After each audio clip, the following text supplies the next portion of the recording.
Ya. Assalamualaikum warahmatullahi wabarakatuh. Salam sejahtera bagi kita semua. Semoga selalu berada dalam lindungan Allah Subhanahu wa taala. Sebelumnya kami dari kelompok 6 mata kuliah Ilmu Kalam akan memaparkan sedikit tentang jurnal kami, yaitu tentang Syiah klasik dan Syiah modern. Pasti teman-teman apa sih Syiah itu? Gimana sih doktrin Syiah? Apakah semua doktrin Syiah itu sesat? Dan bagaimana masuknya Syiah ke negara kita di Indonesia ini?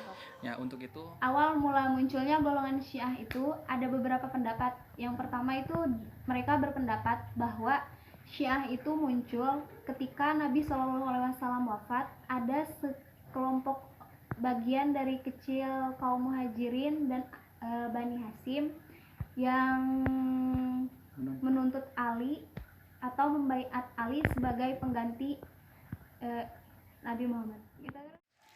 Awal mulanya Syiah ada beberapa pendapat. Yang pertama itu mereka berpendapat setelah Nabi Muhammad SAW wafat harus ada pengganti Nabi, yaitu mereka dari sebagian kaum Muhajirin dan Bani Hasyim. Mereka membaiat Ali bin Abi Thalib untuk menjadi pengganti Nabi Muhammad SAW.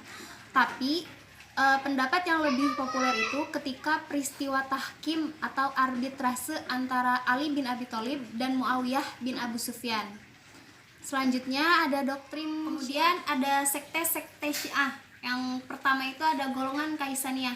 Golongan Kaisaniyah ini mempercayai bahwa kepemimpinan Muhammad bin Hanafiyah. Yang kedua ada golongan Zaidiyah.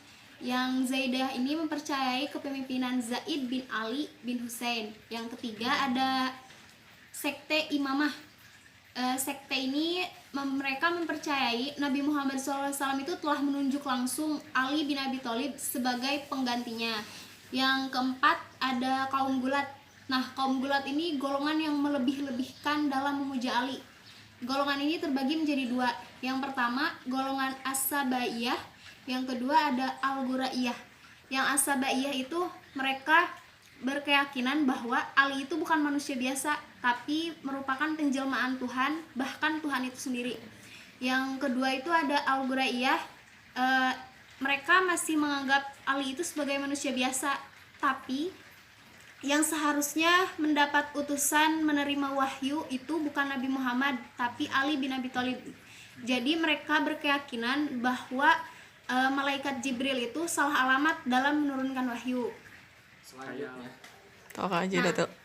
Selanjutnya ada doktrin Syiah.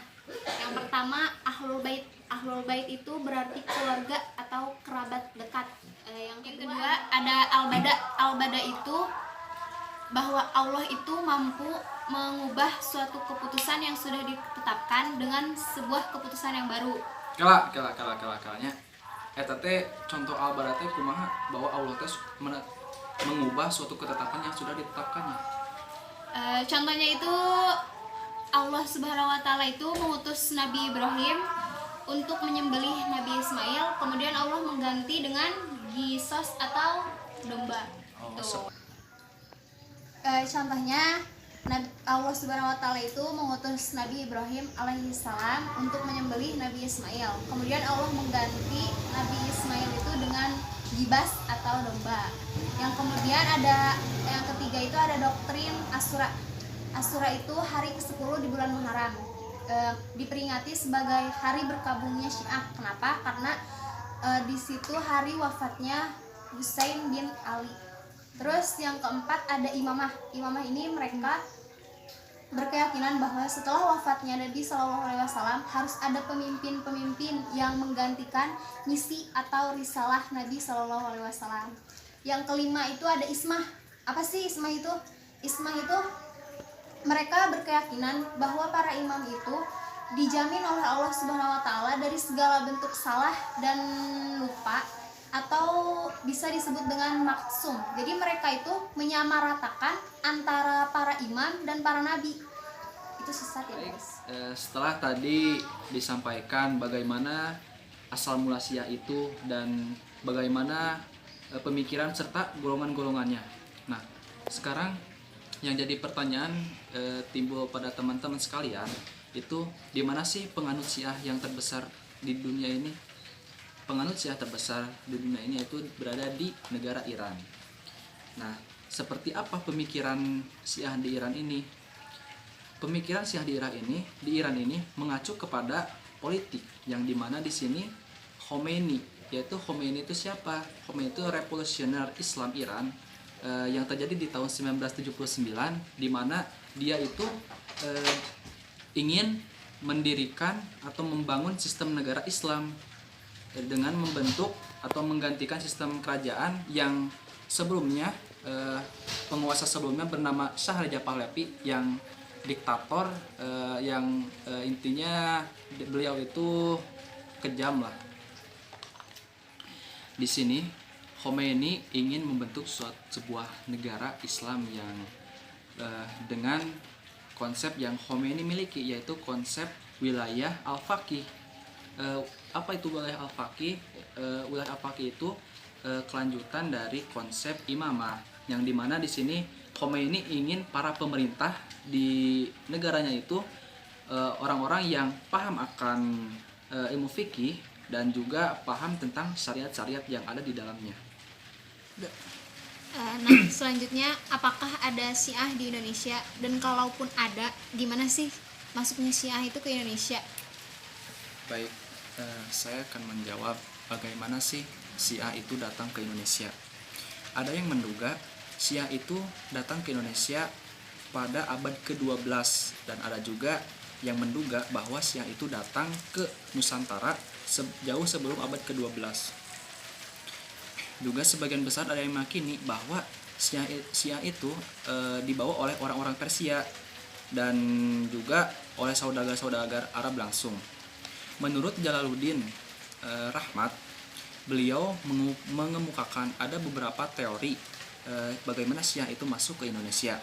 Yang pertama, Syiah dibawa oleh para penyebar Islam awal, yang dimana mereka datang ke Indonesia dan bertakiyah.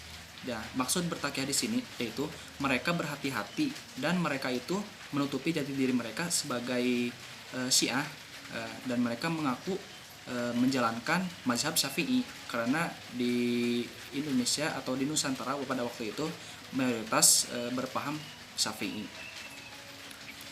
Juga bagaimana pemikiran Syiah di Indonesia. Nah, Syiah di Indonesia ini adalah Syiah Imamiyah Isna Asy'ariyah, atau yang disebut dengan 12 pemimpin yang sah menurut mereka.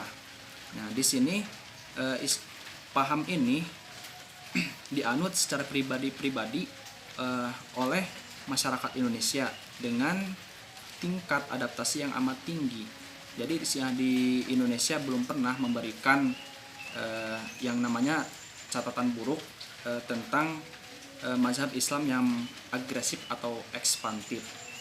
Cukup sekian yang bisa kami paparkan. Terima kasih untuk kalian yang berkenan untuk menonton video kami. Jangan lupa juga like, kudu di subscribe mah kembali. Dan mohon maaf bila ada salah-salah kata ataupun kata yang kurang dimengerti, karena di sini kami sama-sama masih belajar ya.